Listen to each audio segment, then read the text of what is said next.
Good morning, good morning. Hello, Quadabot. How are you doing today? I think there's a good volume for the music. I am looking forward to learning some of these macros. It's been something that I've been programming only using macros in Rust for a while, and I keep on finding good places to like use them once I learn them. So I think we're overdue to this for this. The two crabs, good morning. How are you doing today? All right. How do I want to do this? Oh, you're all right. Excited to be able to come in and watch the stream because it has been a while. It has been, and it's awesome to have you here. Thank you so much for being here. Let's see. So I want to. I don't think there was a new Rust Up version.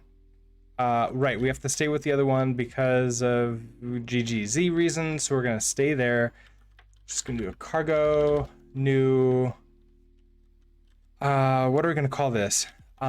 Exploring Rust macros.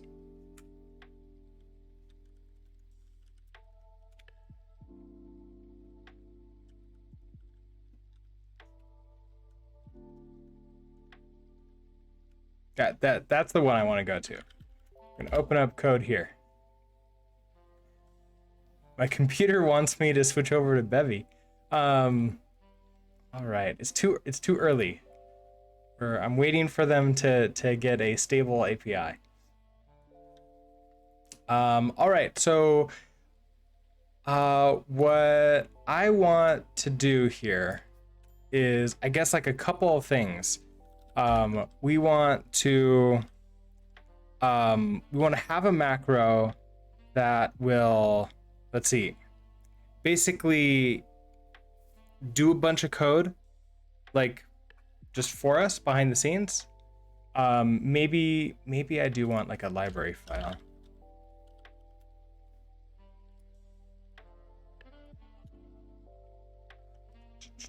And inside of here, so maybe I want I could use like I guess I could do like three functions for this. So pub function. So what are my problems? To begin with, actually we wrote this down at the end of last time, didn't we? We want to abstract the queries out. So this is going to be abstract CS queries. Now, what does that really mean? That's basically code substitution, isn't it? So yeah, I guess like let's actually keep that. This is what we actually want to end up doing, and so maybe we want to actually write the thing to have it be done. So we're gonna start by running this here. So what are you? You're abstract.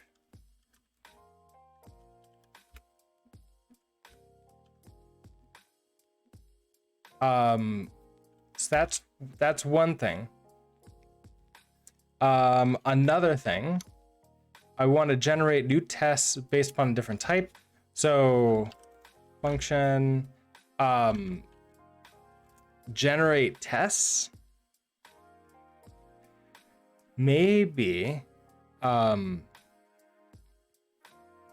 guess I don't know how to necessarily do that in code in that area. So that's going to be a different area. So maybe organizing this in this way is not necessarily the best.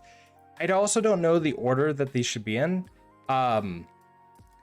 because I don't know the difficulty of creating the different types of macros and like which one is going to be the easiest to do first. So with that in mind, let's head on over to Rustlang. Let's start with the book.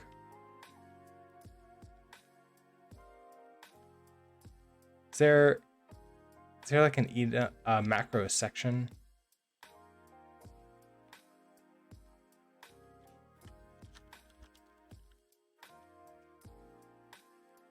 Chapter 19, it looks like. right here. Let's see. Okay, so we've used things like print line. Okay, so we can declare macros with macro rules. And there's 3 types of procedural macros. Custom derived macros. Okay, that seems pretty important for us. Specify code added with the derive attribute used on structs and enums. Attribute-like macros that define custom attributes. That also seems pretty nice. And then function-like macros that look like function calls, but operate on the token specified as their argument. All right, so now, so for what I understand of macros, it's code substitution at like the very core. You call the macro, and then at compile time, Rust is going to expand that out to whatever like the code the macro is supposed to be doing. So it's almost like a program that runs during compile time, or maybe like right at the beginning of compile time. So it executes that code, which then spits out a whole bunch of code, which then gets compiled as part of the normal compilation process. That's my understanding of it. I could be absolutely wrong with this. But with that understanding, it definitely makes macros really nice because it's sort of like shortcuts for your code. You're able to just say, well, hey, I want to do like, you know, these little shortcuts, and then it expands out and does the thing.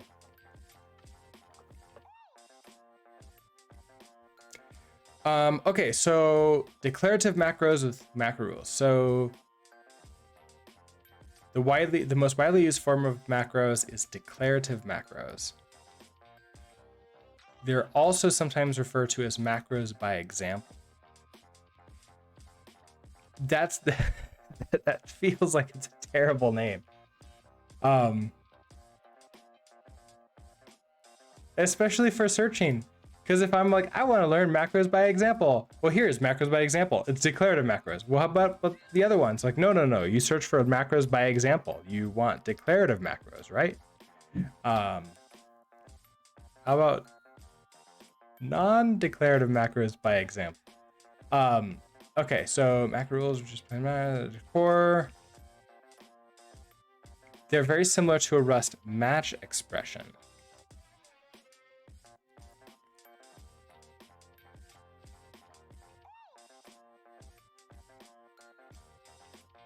Okay, so this is how like a vector is created using the vec macro. We could also use the vec macro to take a vector of 2 integers or a vector of 5 string slices. We wouldn't be able to use a function to do the same because we wouldn't know the number or type of values up front. Okay, so let's try implementing this. Put it off to the side. So I'm actually just gonna go back to just doing this all in main for right now.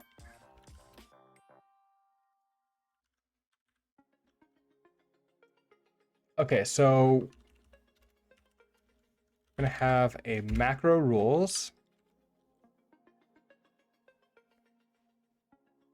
Oh, nice. Okay, so that Rust Analyzer actually gives me like a little template to use. Nice.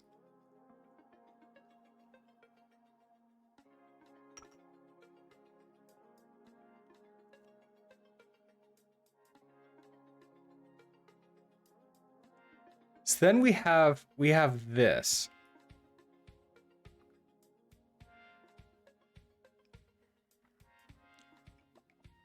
And it does make me wonder if I don't do something like that. Okay, so then we just have normal Rust code here. So can I do something like use a macro inside of a macro? Like if I want to not just do this, if I want to, yeah, because okay, then this just return. Okay. So if I just print line, let's use the print line macro, and we'll just say hello world from a macro. So I run this with nothing matched. So then in here, well, oh, I have to give it the name here. So this is hello world.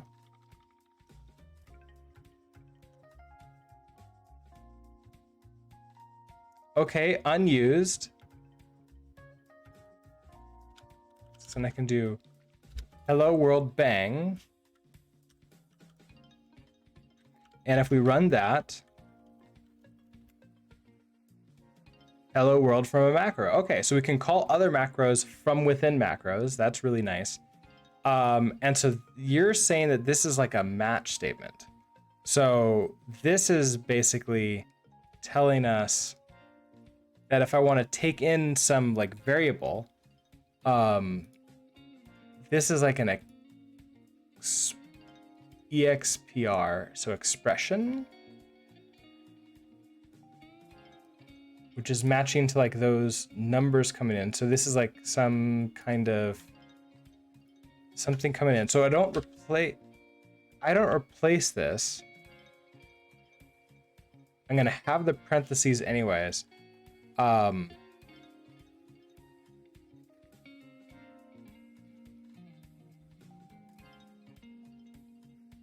Oh, okay, so the X, so this is basically the variable name, so coming in. So I could do, interesting, so it's dollar sign. Dollar sign, if I do name, I guess I need to give it a type, so EXPR.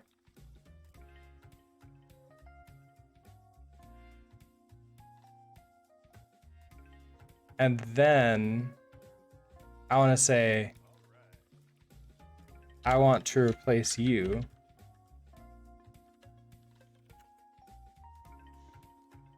So dollar sign name. So if I do hello Twitch chat, it doesn't seem to hate it. Okay, hello Twitch chat. So now this one is actually passing in values. So if I put in like a variable, so let's do that x name equals Twitch chat, pass in name here. Okay, it's probably gonna still work. It does. Okay, so that's a cool way. Now, if it's something based upon match, does that mean it's sort of like overloading from Java or some other languages where I can say I don't have anything at all? And if I do, then we're gonna do a print line. Hello unknown.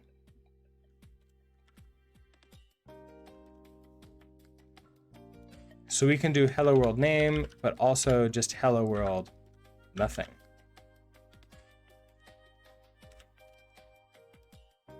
Yeah, okay, interesting. So this is how macros are able to handle a variable number of things. I also see this star here.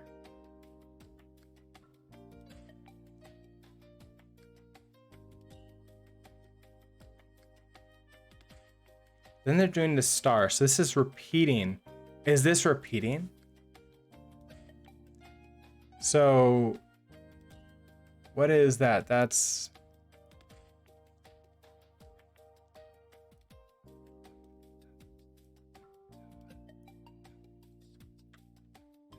we take in a name. Okay, so we have another parentheses. So another dollar sign parentheses. And then inside of this, dollar sign and like our name.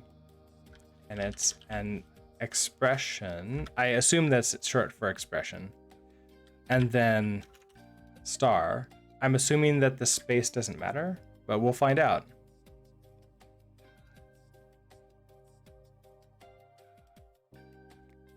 So let's say I want to say hello to everyone.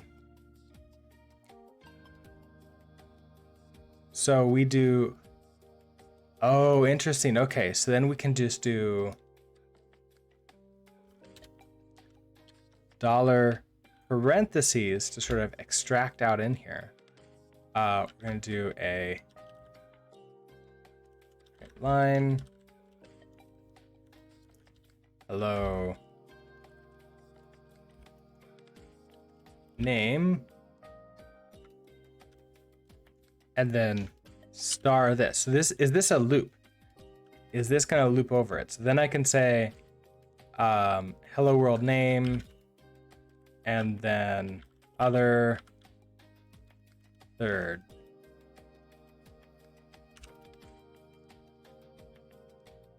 Hello Twitch chat, hello other, hello third.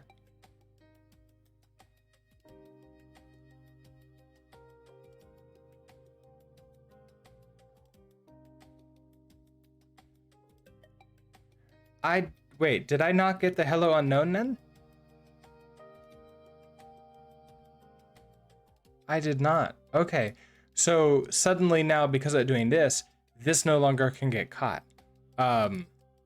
Is it an order of operations? If I pass nothing in, will this one get caught now? Oh, and Rust Analyzer doesn't know how to tab auto indent this.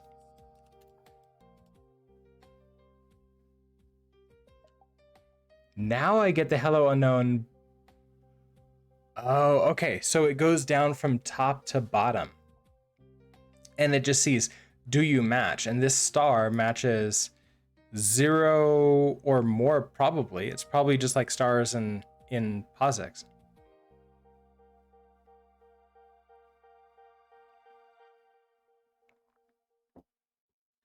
Okay, so this is really cool. So if I wanted to try to create something that I wanted to do a query.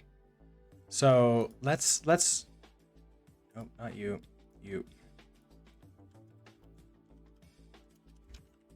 Let's pull in BBECS and see what I can do with it.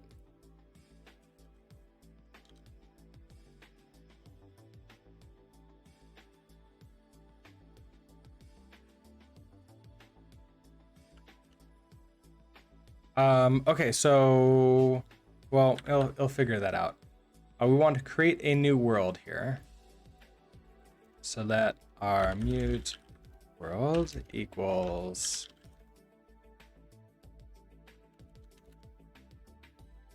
wait for it to finish.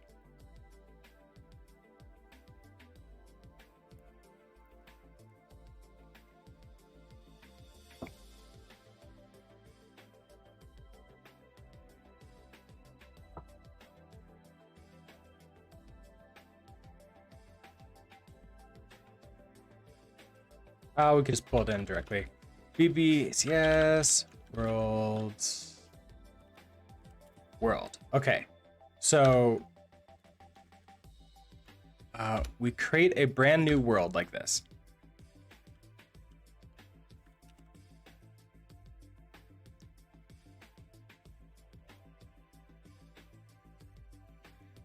Then I want to what should we do first? Probably, I think the resources might be easiest.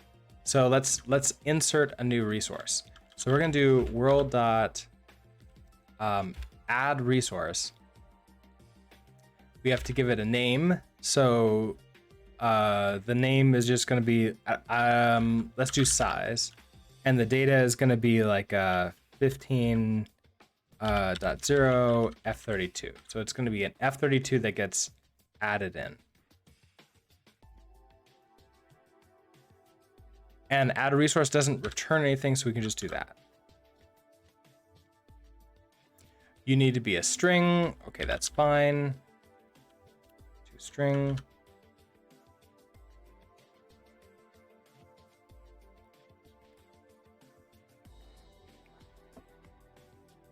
Okay, so given this, I now want to query. So I'll show you what it looks like in case you haven't seen like any of my other the code that I've used like in previous projects.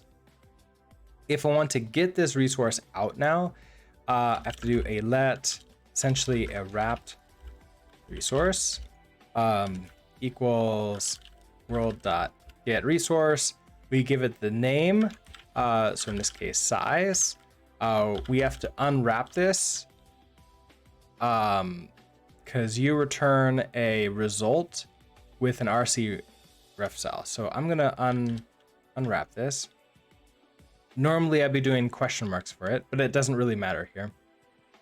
Okay, so once I have that, I have this RC and ref cell. If I want this mutable, I would borrow mute this. Right now I'm just going to borrow it. That gives me a ref with a resource inside. So then I can do let our resource is, I have to explicitly type this. So your type is going to be a let resource of a reference to an F32 equal to a wrapped resource dot cast. And now I can print line size is resource. So if I run this,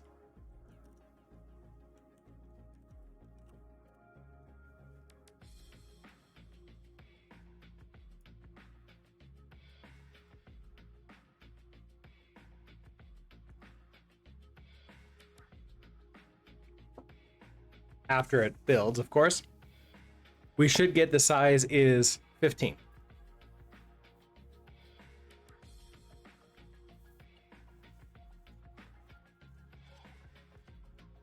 There we go. Okay, the size is 15.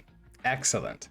Now, if I wanted to create a macro that'll allow me to get the resource out of here, essentially adding resources isn't too bad here.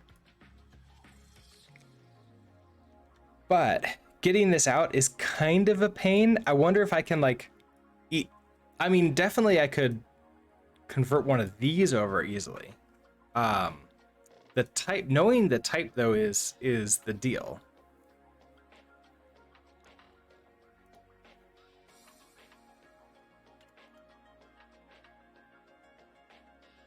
So if I do a macro rules, we do like a get resource.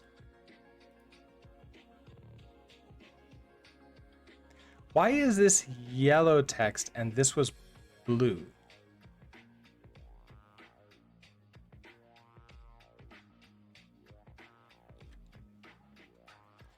So if I get the resource, we're gonna take in the name,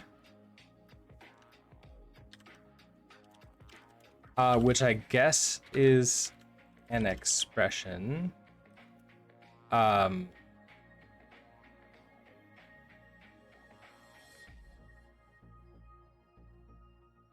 Is that right? Can I do this with two things?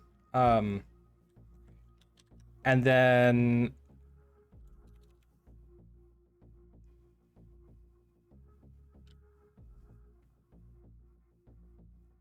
I mean, if I just do this with the name and expression, then what I'm gonna do out here is assume the world. Oh, so I need to also take in the world.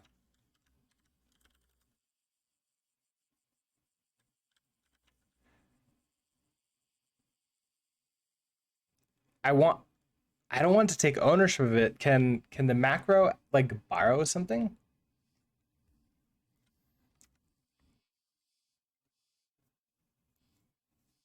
Or is that going to be a problem here?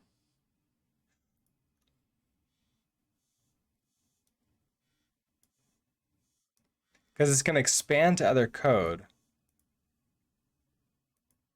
that then executes.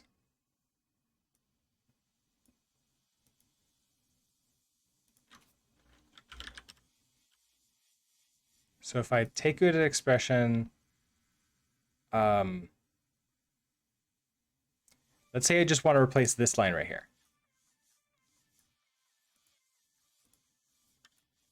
So if I take world and I run get source. So yeah, let's say I just do this.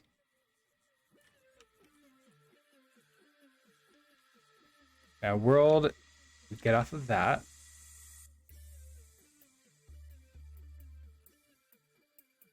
Get resource. You become name. I don't think this is gonna work. Because I think like there's a typing problem I'm pretty sure that we're gonna have. But the idea here is we're gonna have our wrapped resource. It's gonna be equal to get resource and pass it in size.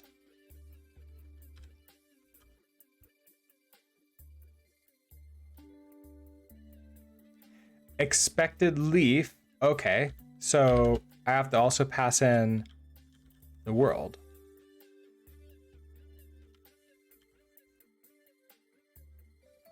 It gives me a ref to a resource here. So are you gonna run? That did work. Okay, that worked. So I can pass in a variable for it to work. Oh, that is nice. And REST Analyzer actually figured out what the return value is gonna be. I am happy with that as well. Okay, so if I wanted to then get the reference out of this, we want to say let resource equals to this. Now I don't know the type, do I? And I need the type. So can I add into here the type, which we could just have an expression. Then I want to return resource of a reference to the type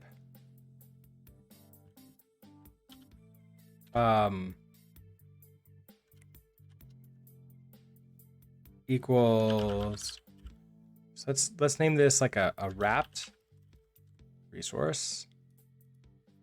Become a wrapped. Oh, that's interesting. No code suggestions. Wrapped resource cast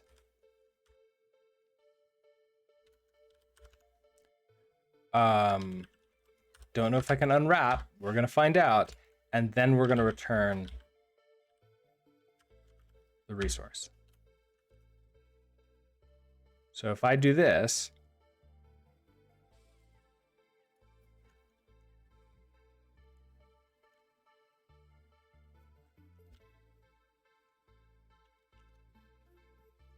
so suddenly you just become resource equals get resource size world, and you're an F32.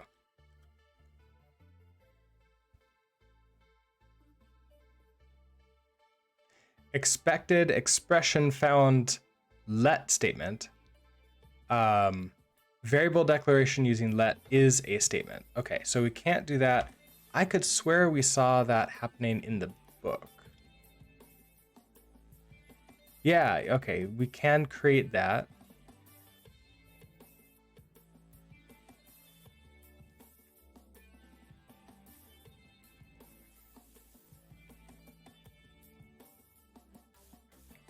So here's our block.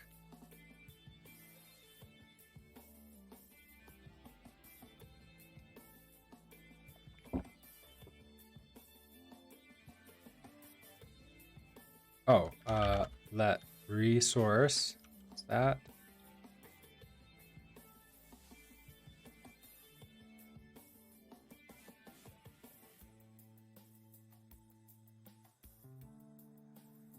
Macro expansion ignores token let and any following.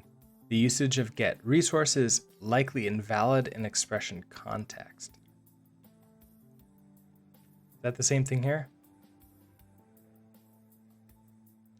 Expected expression found statement let.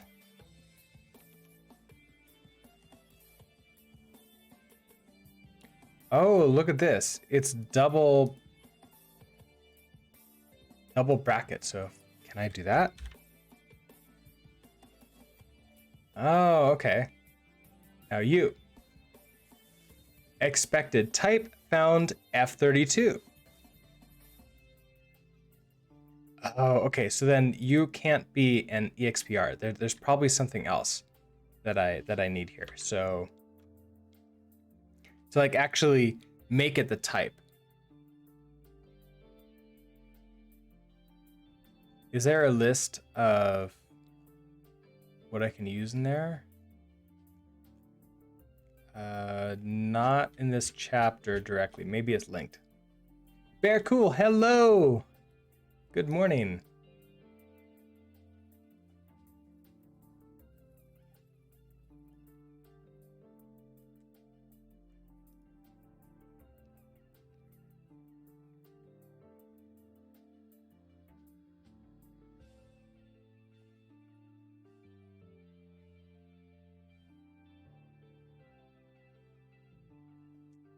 Is it token?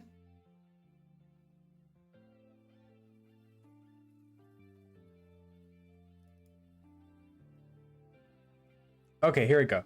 So we have item, block statement, a pattern, an expression, a type, TY. Okay, so this can be TY. Ah, okay, that made that happy. So then we have this wrapped resource. Wrapped resource does not live long enough. Okay. Wrapped resource gets added into here. Because this wrapped resource is going to be like gone at the end of this. I guess that's a problem. If I dereference you, will you not care? Yeah, okay, so this gives me the full value then. Like a cloned value. But if I want like a mutable reference to it, that's not going to help me at all.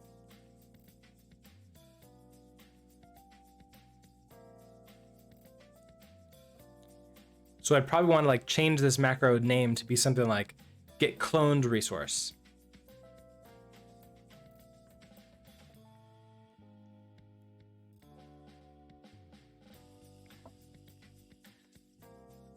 This is interesting though. And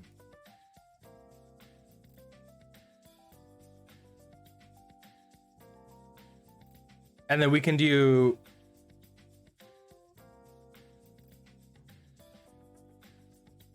I guess if I pass in.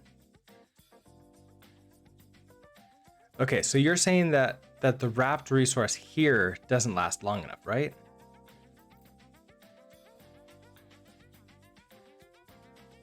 Because we're unwrapping you, so we're inside of you. We're not trying to take ownership of this world.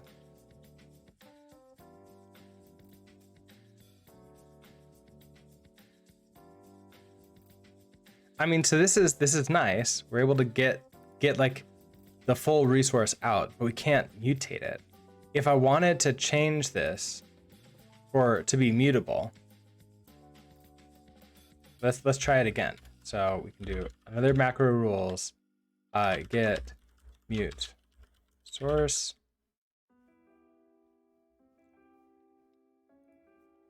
So we know it's going to be the same thing. We need the name, which is an expression.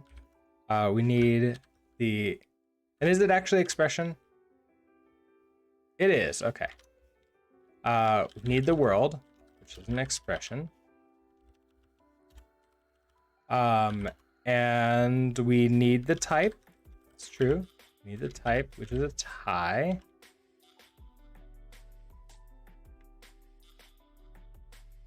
We need to wrap you here.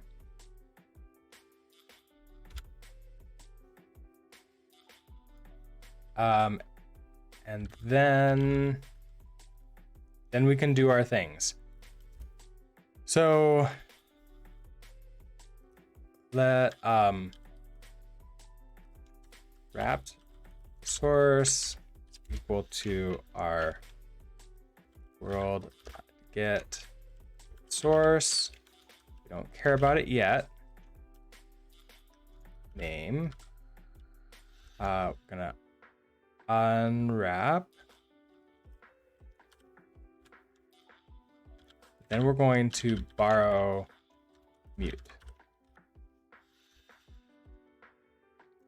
And so let's say we turn wrapped resource at this point.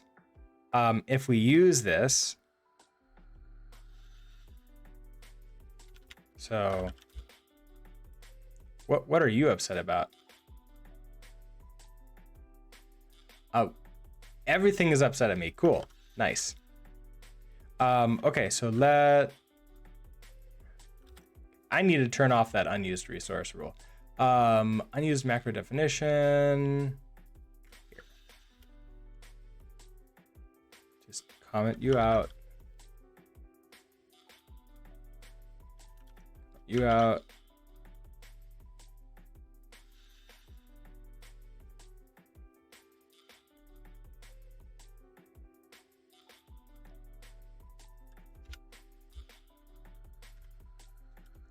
Allow macro, unused macros.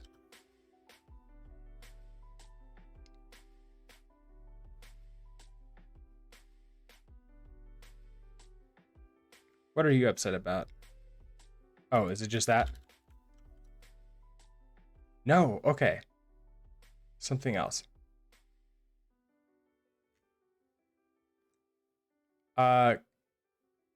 No rules expect the token FN. Wait. Oh, wait a second. Oh, I had lost one of my oh, I lost one of these. That's why we're having trouble with that. Okay, got it. So now if I want to extract this out, so that source equals get mute resource. Okay, so we need the name. The name is going to be size.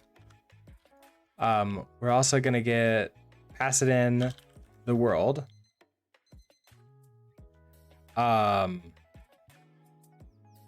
Interesting. So this gives us the ref mute. I guess a type could be nothing, like this the parentheses type. But I can just say you're an F32. All right, so this gives us a ref mute resource. So far we're happy.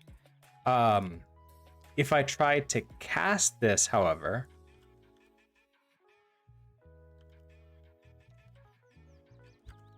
you're probably going to yell at me.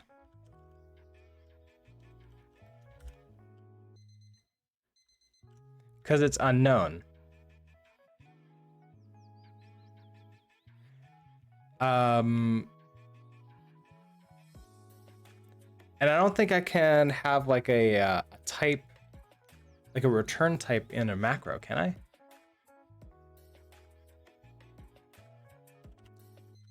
And I don't think I can do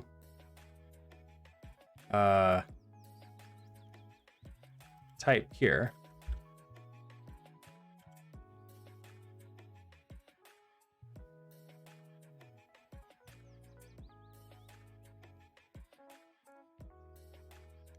Wrong number of type arguments, expected 0. Right, okay, so this can't have a type argument.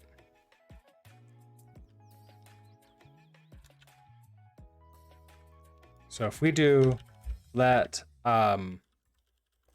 borrowed source, you're equal to this,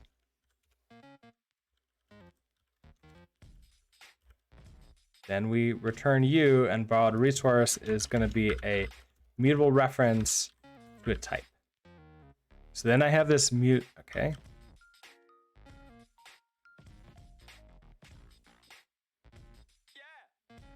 Okay, you're mutable. Wrapped resource does not live long enough. Maybe you should just add some type annotations where you call the macro so we can figure it out without a turbofish. And the turbofish doesn't even work anyways because I didn't write it to be able to accept a turbofish. Also, good morning, hello, Lord Mist. Oh, right. We can do that here, can't we? We can say mute F32 equals this. Then we don't pass u in. We don't have to pass u in. Don't have to do this entire thing. Then we can just do wrapped resource dot cast mute.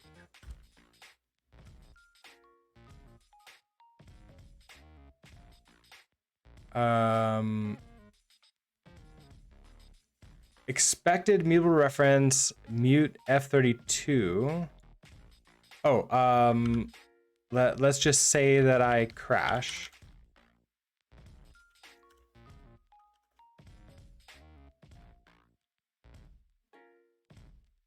Does not live long enough.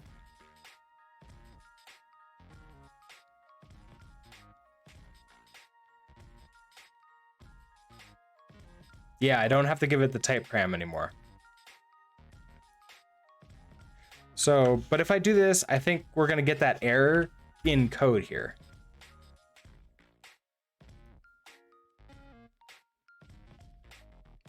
Borrowed value does not live long enough. We need to somehow like have it exist outside.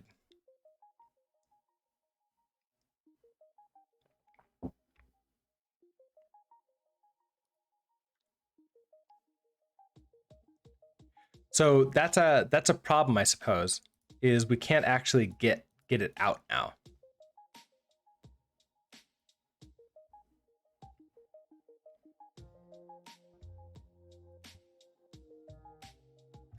The reason you're getting lifetime problems is that you got a limited scope since you have 2 pairs of braces in the macro.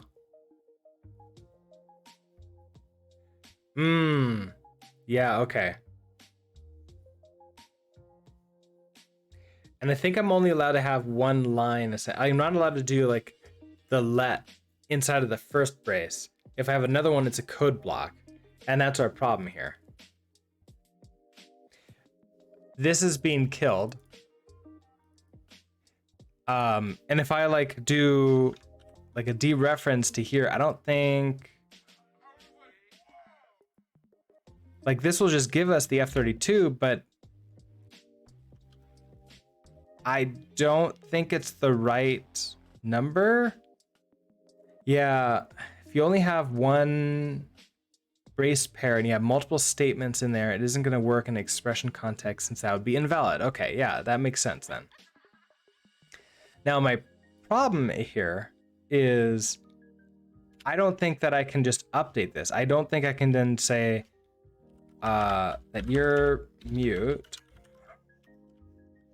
I think I can then just say resource plus equals 1.0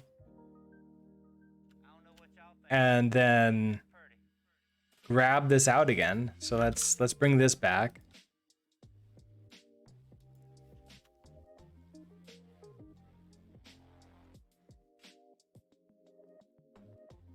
What you could do is pass a variable name into the macro, which then gets assigned to. Oh ho ho! Okay, hold on. Let's try that. That sounds good. So I would want to do something like let wrapped resource. Not sure how clean it is. We're just learning here, so we'll learn. Also, I noticed you did redeem Pet the Cat. Kitty is not here right now, I don't think. Wilby. He's not down here right now. I'll leave that up as a reminder in case he does show up. I will definitely do some petting to the cat. And note that it has to be passed in if you hard code the variable name in the macro. Right, okay, that makes sense. So here, we're gonna do that. So we have our name expression, our world expression, and then this is gonna be the wrapper, which I guess is an expression. So, oh, okay, wait, can I do this? So instead of, and do,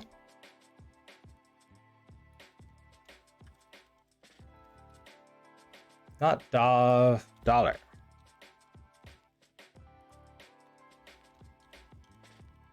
Wrapper is going to be equal to this. Then we're going to return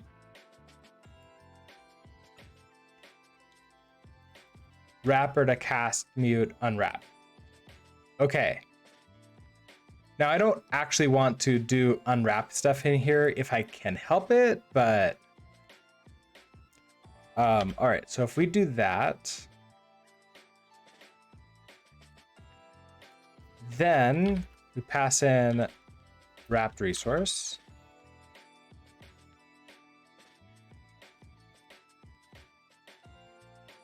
Mismatch types, expected type F32, found a mutable ref. Oh, okay. So mutable reference to an F32. Cannot borrow. This is mutable as it's not declared as mutable. Okay. You're mute. Ref mute resource. Okay. Now, if I go back and we add the typing information in again, let's also do that right here. So we're gonna have type, which you're a tie. So an after world, we're gonna give you, you're an F32. Get rid of you. Then in here, so we have the wrapper equals to that. You should make the variable name type indent. Oh, that's not even what you meant. Oh, I totally misunderstood you then, but it seems to work. Okay.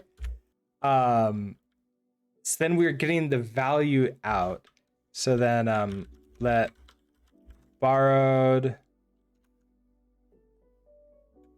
I guess this would just be like the resource, which is going to be a mutable reference to type equal to wrapper cast mute wrap, and then we're going to return the resource. I suggest making the type of wrapper ident. That fits better in this case.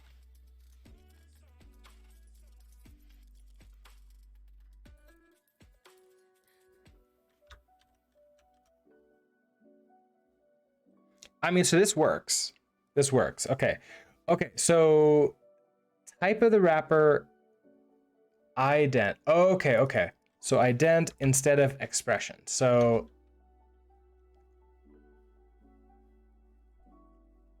an identifier or keyword.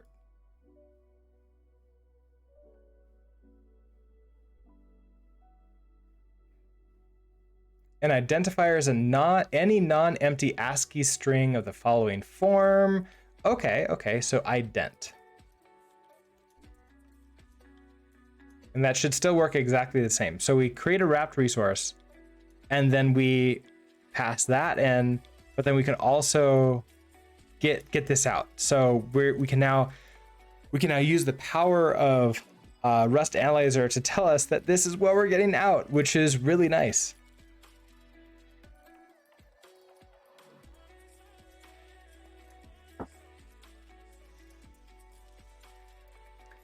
So then we can just resource plus equals to 1.0. So if we do that, I believe at this point in time, we probably have to drop the wrapped resource. But let's find out. So then we go back to, if we shadow the resource, that our resource is now going to be equal to, let's bring this back. Just do a get resource.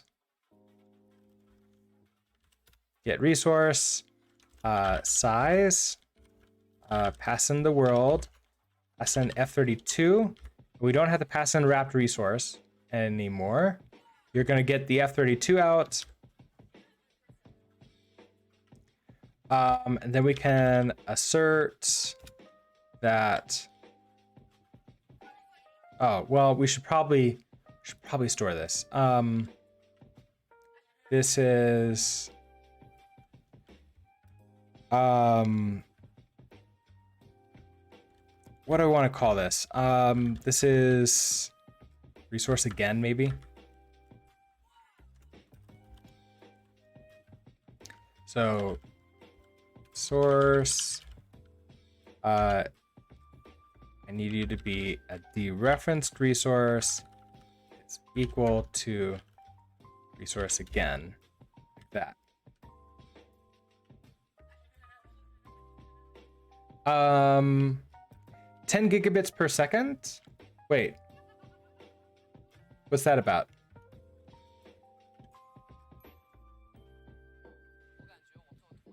Oh, well, fine. Here. Allow, pair float. Float compare. That's what it is.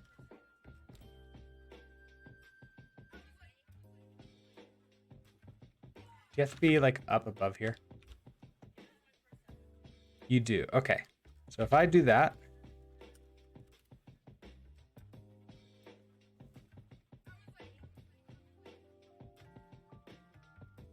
already mutably borrowed. Also, let's see. Lord Miz, so what I meant at first with the macro is something like let resource, get mute resource, do stuff resource. We've also got a decent solution. Would that be like a second macro to do stuff with that resource? Is that like do stuff resource?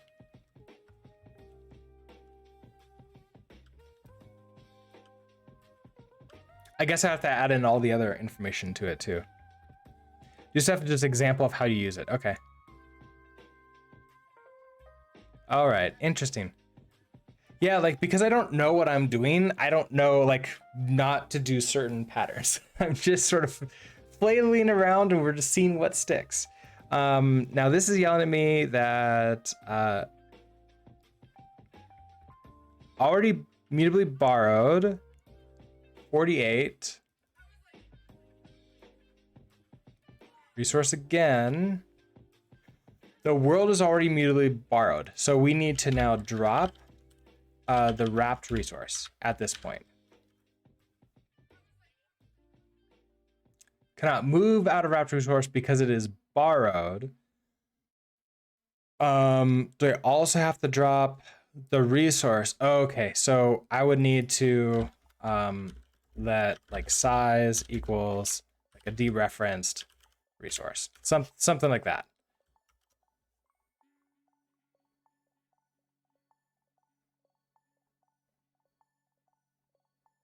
$29.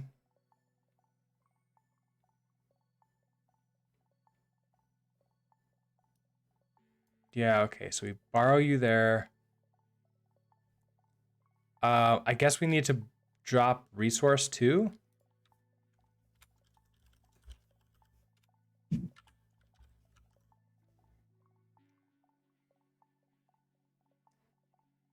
Cannot move out of wrapped resource. I don't want to.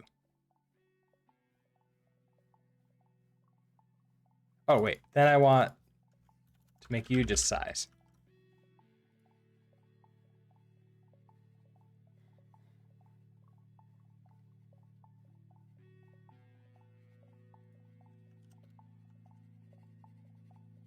Okay, so then this works. Then it would be comparable to passing an immutable reference to a function, which I think is less confusing than my approach, probably. Where you have this strange wrapped resource variable. That's true. Okay, so then does this work? It does, okay. You don't need to be mutable. I mean, so I'm not convinced that I'm making things better. So let's see about your approach.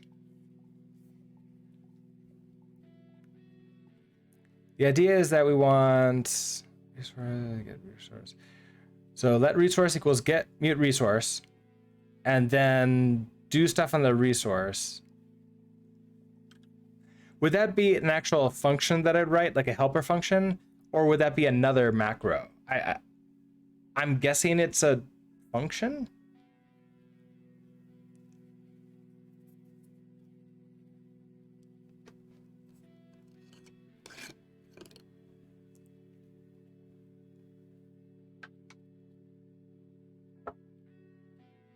Do stuff is not important, just an example of something that uses resource.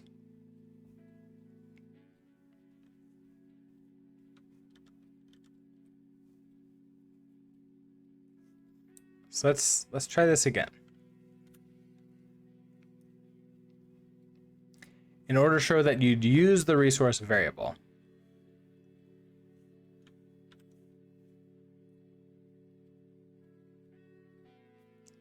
So if I do something like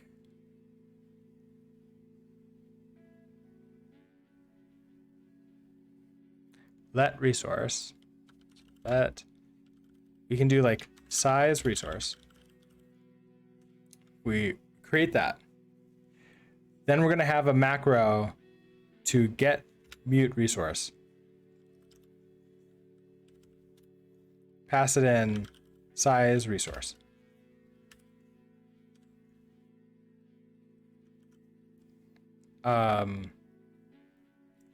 Oh, because like it would just put it into here, right? Okay.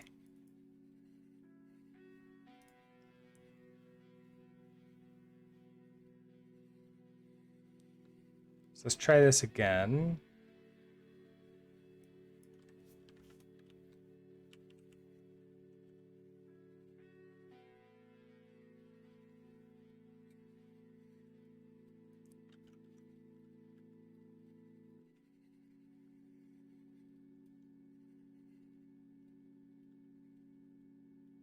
Okay, so if we have get mute resource, in this case, it's going to be our wrapper identifier. You'll make a playground. Oh, thank you. Okay, so you're going to be a essentially wrapper, which is an ident.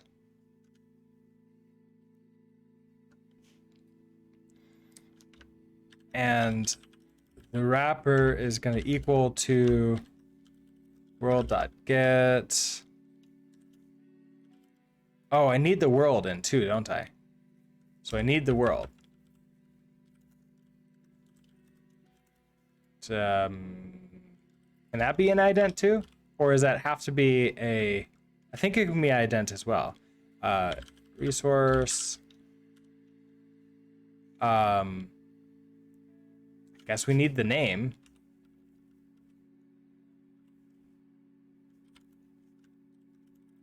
Which you're an expression. Then name. Unwrap.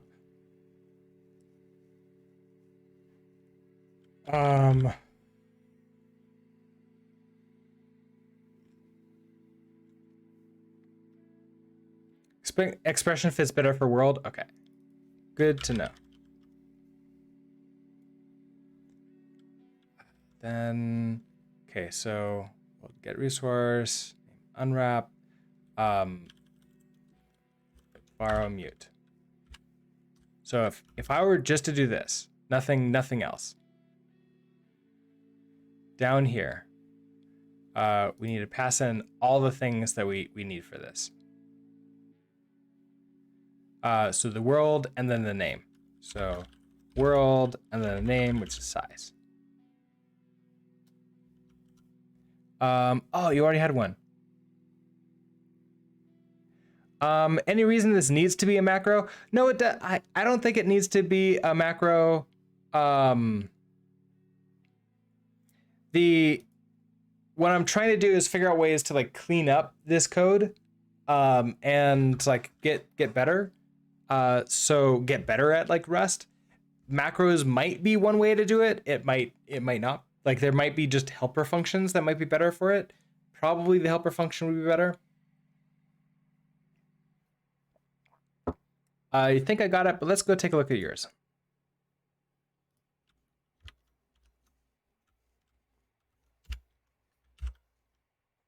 Okay, so we have get resource, which takes in a variable identifier. That variable then gets set to be hello. Okay. So yeah, that's the general idea of what we've got. We have to pass in the world and the size though, so it can do the thing. Now we have this ref mute of the resource, and we still need to cast it.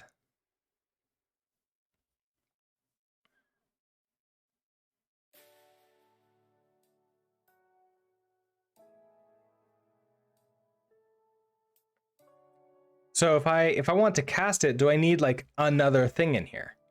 So if we have like the size resource, let's actually change this to be size resource wrapper, because it's a ref mute. And we need to cast it. So let's say I have like a let size, and I pass in size here, which would give me like the resource container. Can't you just explicitly set the type of size resource wrapper? I can, so I can do this. The problem is I have to cast it. So let's say I try to do you as, let's not do that. Here's this ref mute. If I try to then say like, I want you to be a mutable reference to an F32.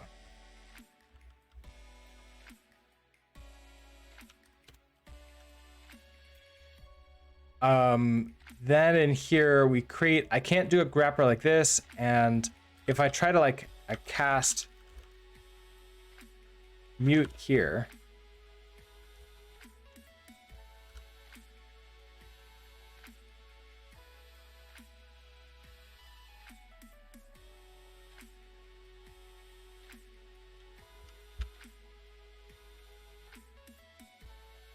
or not, maybe I'm wrong.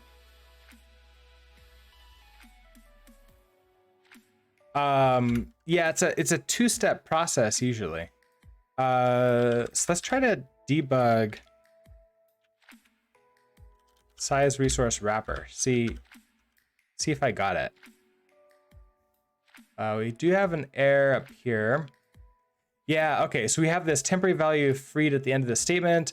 Borrow is used later. So the problem is I have to do this two ways. So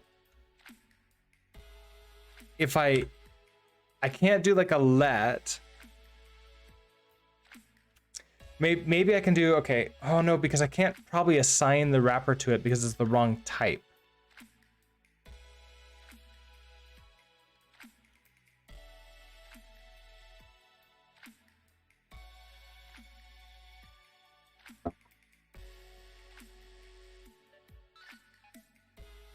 So world, get resource. So basically I have to end here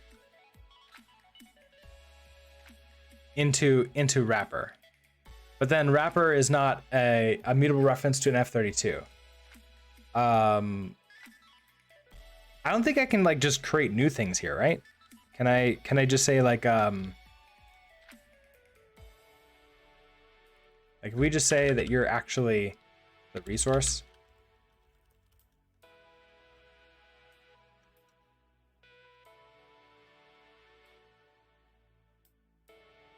Yeah, it doesn't know what that is. And I can't just start doing things like this. I don't think I can do that. Oh, so far I can. Okay, so I can do wrapper equals that. And then resource equals wrapper cast mute.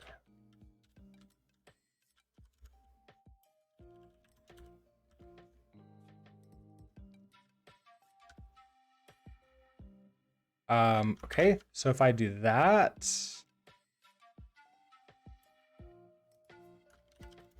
immutable,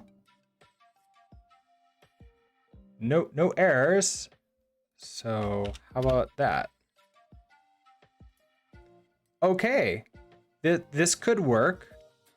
So we create the size resource wrap. So this actually just becomes, I want the size. I want you. We get the mutable resource. Pass it in this size. Pass it in the world so we can do the query for it.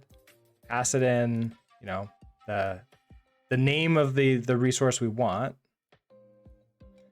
Then we debug size. Okay, let's say also I do a I'm gonna do size plus equals 1.0. No, I have to do a dereferenced size like that. Use to move value in size. Okay, so if I do this, let's say I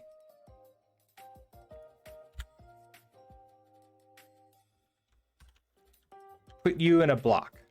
So you should go out of scope at the end of this block, and then we want another block here, and this time we're going to let our size equals get resource. I wish this would like show me what the things I can add into it are. Get resource, we have the name, the world, and the type. So name, this would be size, world, and F32. And we want to debug size again.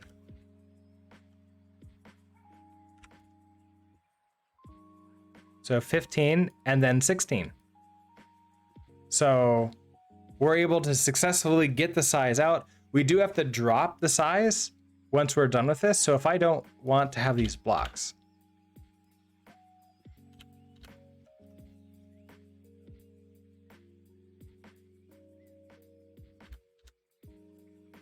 and I'm just shadowing size. Ooh, okay, this works really well.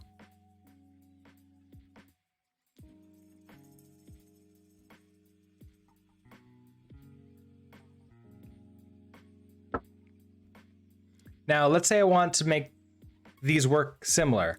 So I don't pass in like an F32 there, but I say size, you're going to be equal to,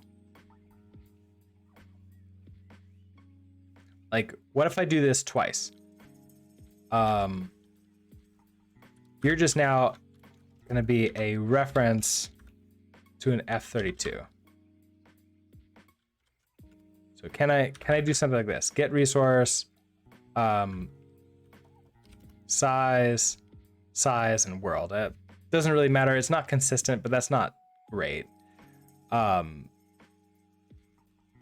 up to here, so variable name,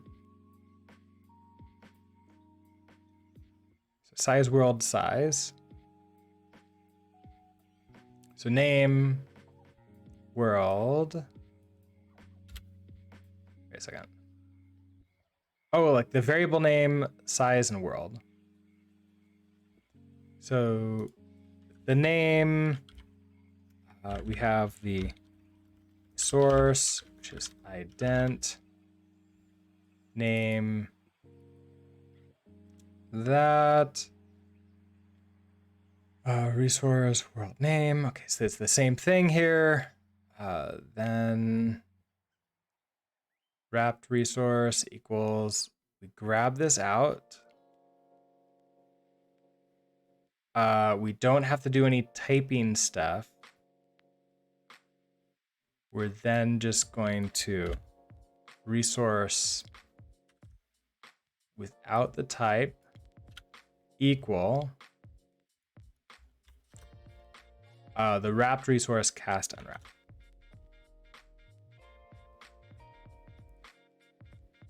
Borrowed value does not live long enough. So that's our problem here. So we would need the wrapped resource outside of that. One thing about macros that's really useful to understand is that they can be called from absolutely everywhere. So you can't just make them expand to expressions in the functions, but you can also make them generate other stuff like structs, traits, or impulse. For example, macros are really useful when you want to implement a trait for all integer types, which is what eventually want to get to, is like, that's going to be another one. So I need to do this closer to how we're doing U.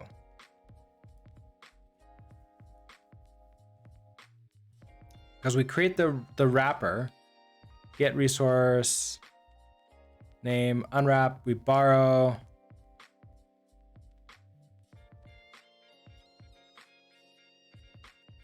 Interesting, this is almost exactly the same.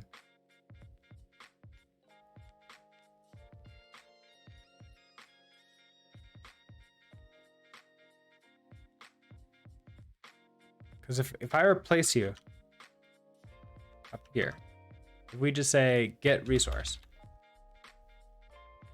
we have a resource identifier, we have the world, and we have the name. So we have a wrapper equals world to get world get resource.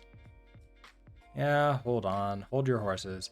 Pass the name, and then we're just gonna borrow instead of borrow mute. And then we cast instead of cast mute. And that's the only difference here. Then get resource. Get resource, we're gonna pass it in size, world, and size.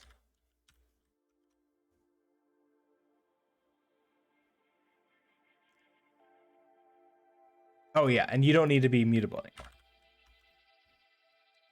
And then this works. So run you again. You didn't work.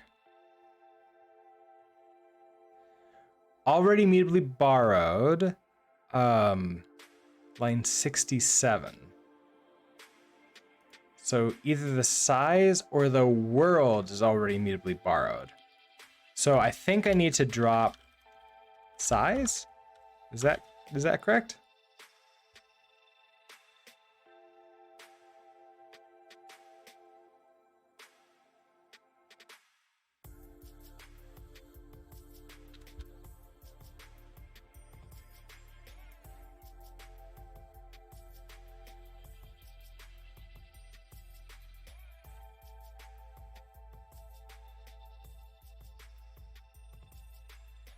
Yeah, okay. So basically, we need size to go out of scope so it gets dropped.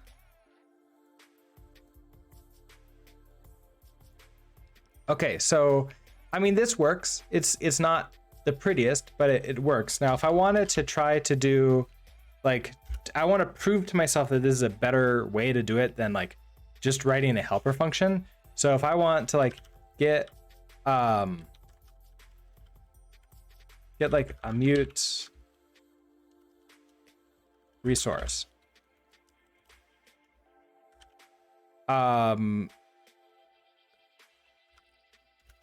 So if I want to somehow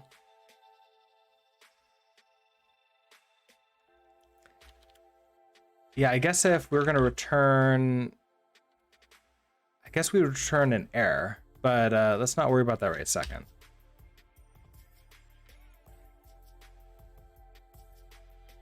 Just throw these things into there. To get mute resource, we would need the world. The world would be just a reference to a world.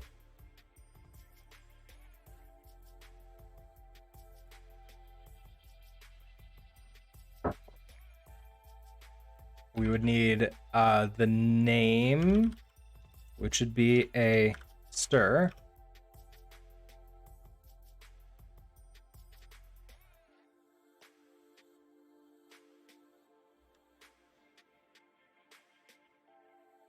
And I guess the resource, which would be a reference to something. And that, I guess that's where the macro helps here, is I don't know what this is.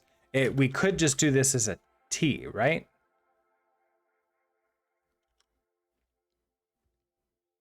Because then I'm gonna need to create this as like a T for there, and then we'll have to like assign this in. Then create a wrapper equals world dot get resource, pass it in the name, unwrap that, then borrow you. Then we can say resource dereference resource equals, oh, you probably need to be like a mutable reference then at this point in time. Equals the wrapper dot cast. And unwrap you. Mismatch parameter T.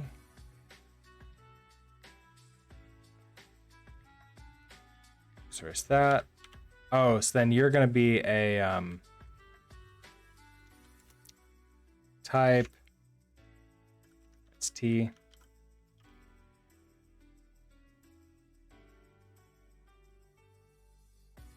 Oh, wait, I don't think I need that. Then we just return. Actually, I could just return off from here, can I? Oh no, I'm not gonna return. Oh, the idea wasn't gonna return. But we just don't know what that is.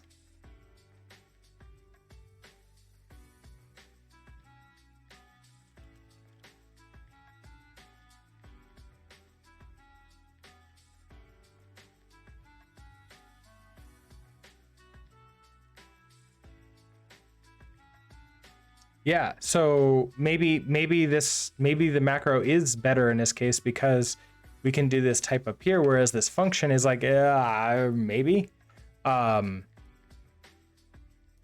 Otherwise, like if I try to just return what you're gonna be, like let's say I return a reference to an F32. First of all, we're gonna get into lifetime problems, aren't we? So now we need to say that you're like an A. It's gonna last as long as the world. So go with that. We don't return you. We just do that. Cannot return value referencing local vary wrapper. Returns a value referencing data owned by the current function. Wrapper is borrowed here.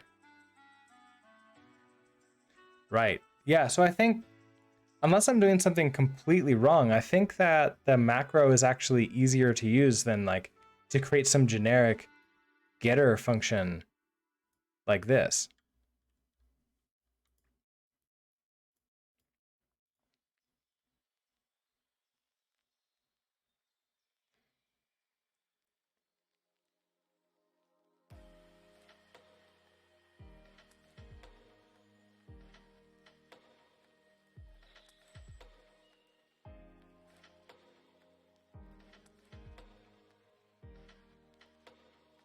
So you're a ref of resources. We cast you.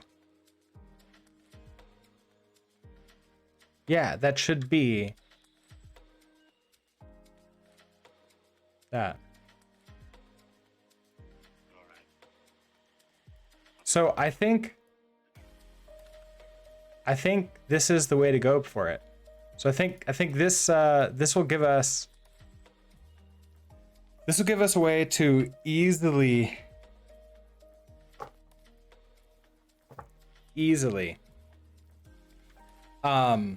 query for resources mutably and immutably. I mean, we have to throw things into we do have to throw these things into what is it? Blocks like this. Now, if I don't do this as a block, let's say we remove this again as a block. And I just see like call this mute size.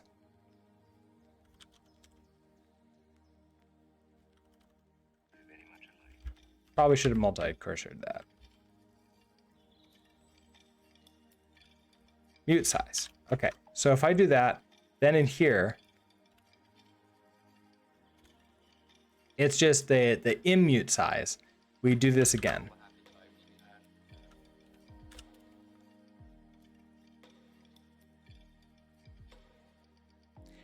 Already mutably borrowed, because it's the world that's mutably borrowed. That's our problem. The world is what's mutably borrowed.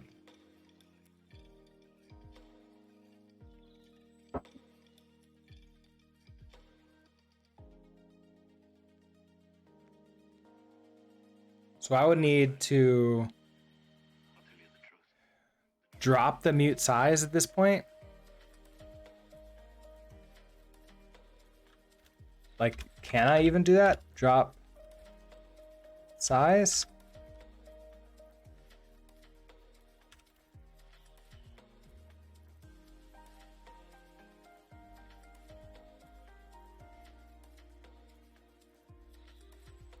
No.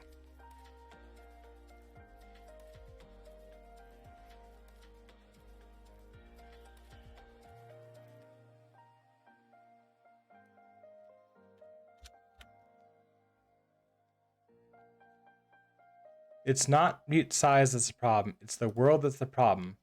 But I can't drop the world. So then you need to be in some kind of block to do the thing. Now, if I create like a function to deal with this, so let's say I have a function update size.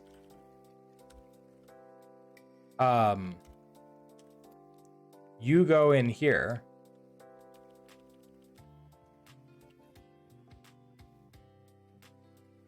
And then we just call update size here. I guess we do have to pass in the world. Which is a mutable reference to the world. But the rest of it should be fine. Okay, you need to be... Yeah.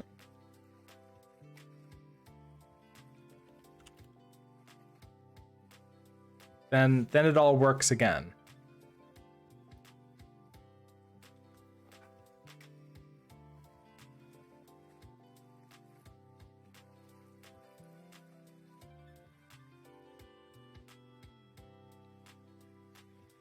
I mean, it works.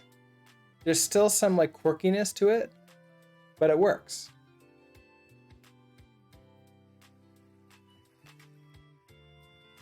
So then I guess the idea for this would be I would create these macros for getting the resources inside of BBECS. So if I were to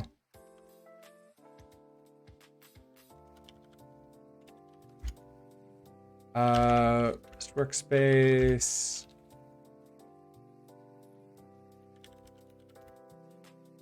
open up VS Code here. This would be in BBECS. I don't know where I would like end up putting this. Maybe in like the main library, we could put like just. By the way, you can also have a macro that expands to the declaration of another macro. I can have a macro that expands the declaration of another macro. Oh, interesting. It's interesting to know. I don't know how well that helps me. Also, apparently I have to have something that will export this out for me.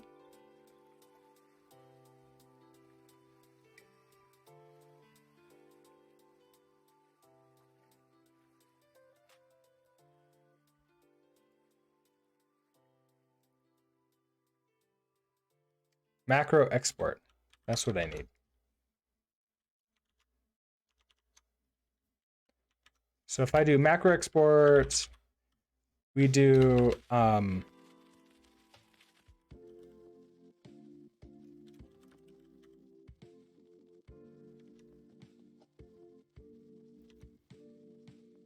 macro rules. Okay, you're just not going to help me out here. This would then be get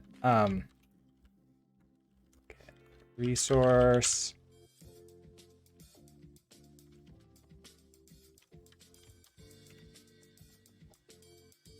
Then we have our tracker here.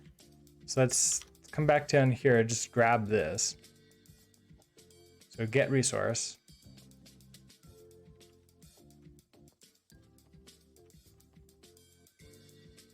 We have an identifier, we have our world, and we have the expression.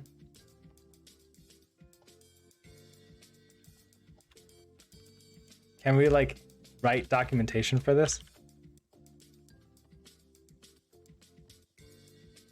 So, let's see. Get a reference to resource in the world.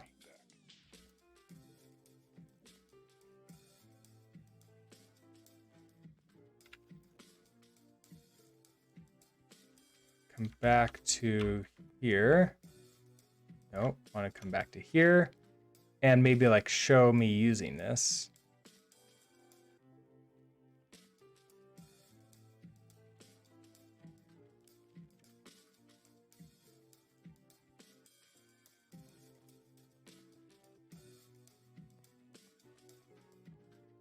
Of course, this isn't going to work out for me unless I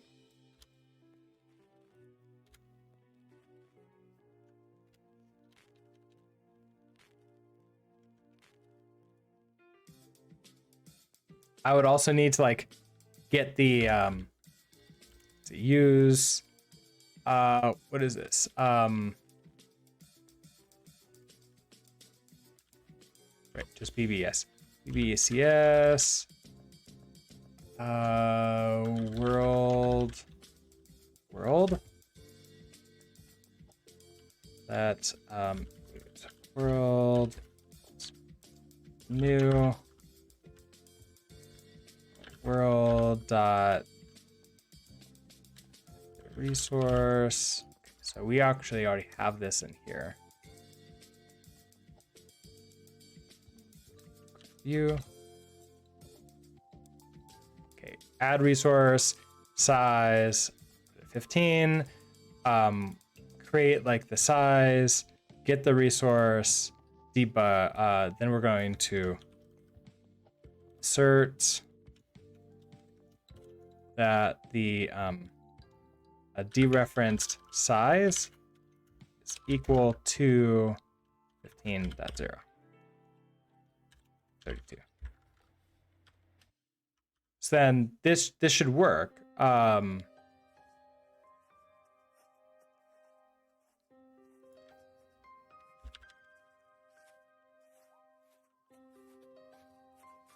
Interesting that this doesn't give me a chance to run this test docs.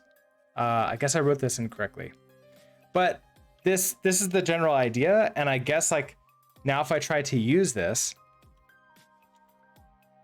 can I use this?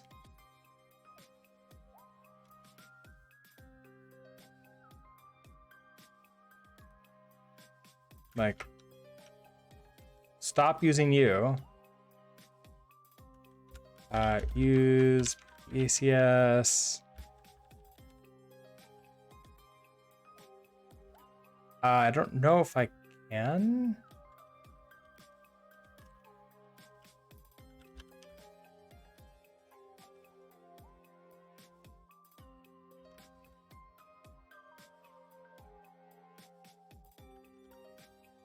Yeah, I don't think I can find it again. Oh, wait. I know why I can't find it, because I'm using the wrong version. Okay. I would need to come back into here and go into cargo.toml and say, instead of BPECS like this is going to be a path.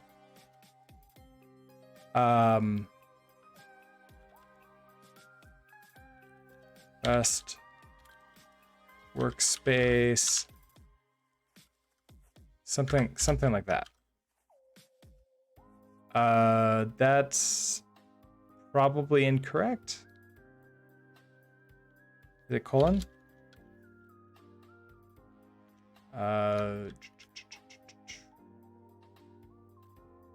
Asteroids. No, it's okay. It's path. It is path. Okay. So BBECS equals this. Is it not?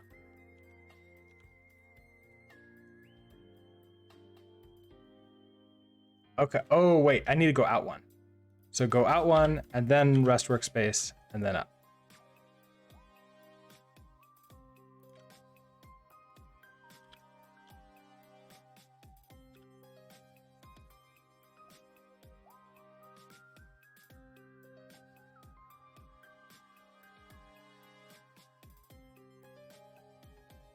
Okay, so I can get resource out of here. But I guess get resource and then this works. Like, it's not yelling at me, so if I don't update size, I don't have you. I guess those ones won't matter because these are separate. I'm just replacing get resource. I don't have this one uncommented anymore. We run you. Everything still works. So now we can use get resource externally, and when I start writing get resource, it shows the example code from the library. So it shows how to actually use that, which is really, really nice. Okay, so maybe next time we'll do the same thing. We'll like update the resource inside of BBECS, start getting that deployed, and then we can work on these other things. So we have abstract the queries, kind of. Like, we're starting to work on this first. But then we have these other things that we want to learn too with macros. I think this is gonna be good. This is exciting. And we're making like faster progress than I sort of expected. I thought this might take like a week or two for me to get down. Still early though. We still have a lot to do with macros to sort of like learn and start using, but this first step is actually pretty good. I'll go ahead and create a repo for this probably later today, get this pushed up. So if you're watching this in a VOD, I will have a link to all of this code. I'll put into a new repository, and you can go take a look at that if you so desire. Anyways, with that, I'm going to switch over to ending. Thank you everybody for stopping by and taking a look. I am looking forward to learning more about Rust macros. I'll be back tomorrow morning at 7 a.m. Mountain Time to do just that. So with that, have a great rest of your day. Bye.